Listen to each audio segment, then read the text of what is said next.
Sederalun atlet panjat tebing putra Fredrik Leonardo sumbang medali emas pertama untuk Indonesia di Olimpiade Paris 2024 pada Kamis 8 Agustus 2024. Medali emas itu diraih Leonardo di laga yang berlangsung di Le Bourget Climbing Venue Saint-Denis.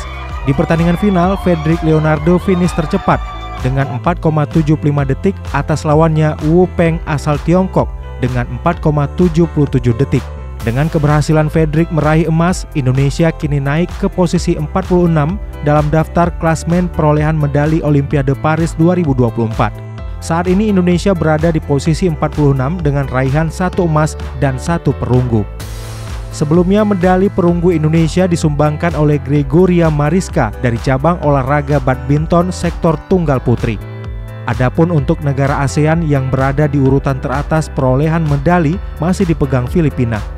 Filipina berada di urutan 24 dengan 4 medali, yakni 2 emas dan 2 perunggu.